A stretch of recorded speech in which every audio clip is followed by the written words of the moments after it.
Welcome back to Northwest Elite Spirit, the channel you come to train your mind, body, and spirit. I'm Coach Brian. If you haven't hit that subscribe button yet, do that now and make sure to ring that notification bell to stay up to date on all of my newest releases. This is the Sublime Monkey from Encounters with the Nagual, Conversations with Carlos Castaneda by Armando Torres from the chapter Perceptual Homogenization.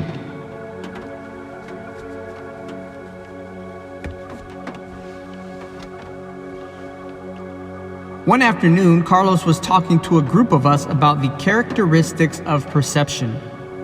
He told us that human beings have inherited from the dinosaurs the trait of seeing the sky as the color blue. On the other hand, Carlos claimed that our relatives, the primates, see the sky as a yellow color. Answering a question from someone, Carlos described the world in which we live as a conglomeration of interpretation units. Understanding that this definition was an obscure one for his listeners, Carlos explained, saying, "Man belongs to the primate group. His great fortune, though, is that he can achieve unique expressions of awareness due to his capacity for attention and analysis. However, pure perception is always interfered with by the way we interpret, and our reality molds itself to our description. The goal of sorcerers is to perceive all that is humanly possible.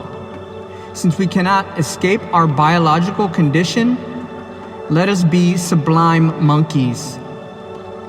To perfect our understanding, the path of attention is all we have got."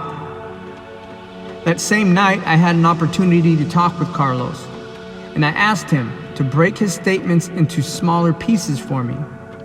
He said, "Due to our biological condition, we all work as units of perception, and it is possible for us to make a miracle of attention, perceptual homogenization." I asked, "What does units of perception mean?" Carlos answered, "It means that since we are autonomous beings, our perception could also be autonomous. But it is not, because by coming to an agreement with our fellow men, we all perceive the same thing. That extraordinary ability, which began as a voluntary consent aimed at survival, has ended up tying us to our own descriptions." Carlos affirmed that the flow of the eagle's emanations is continually new and disconcerting, but we do not see it.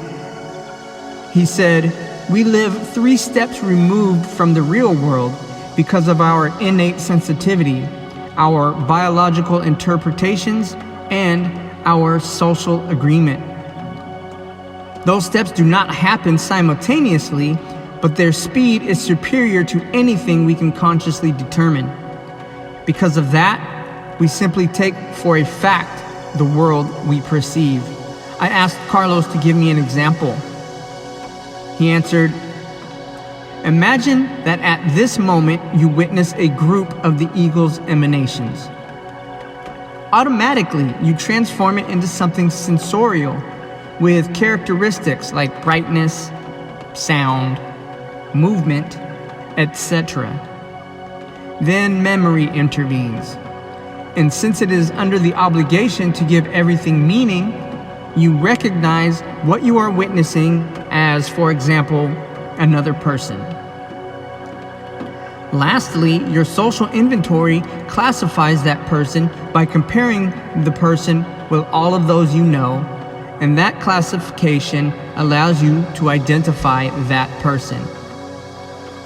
By then, you are a good distance away from the real fact of the eagle's emanations, which are both indescribable as well as unique. The same thing happens with everything we see. Our comprehension is the result of a long process of purifications, or skimmings, as Don Juan called them. We skim everything, and in that way we modify the world that surrounds us to such an extent that there was very little left of the original. Although this situation helps us to live under better conditions, it also enslaves us to our own creation and makes us predictable. When we homogenize our assemblage points, the only things we allow ourselves to perceive are those which do not go against our preconceived idea of the world. We are like horses who, after learning a path, can no longer enjoy their freedom. All they do is repeat a pattern. That homogeneity is frightful. It is too much. Start thinking. Something is missing. Carlos maintained that any preconceived idea, even something as simple as the names we give things, keeps us tied to reason because it forces us to create mechanisms of judgment. He said, for example, when you say, "I believe in God," in fact, you are saying, "They told me certain ideas and I have chosen to adopt them. Now I will even kill for them." Therefore, you are not the one who decides. It is something else, an implanted judgment. The ideal thing is that you determine your life starting from your own experience. If your belief takes something away from you, beware. Everything that does not make you free enslaves you. Being focused on a particular aspect of the human inventory has two effects.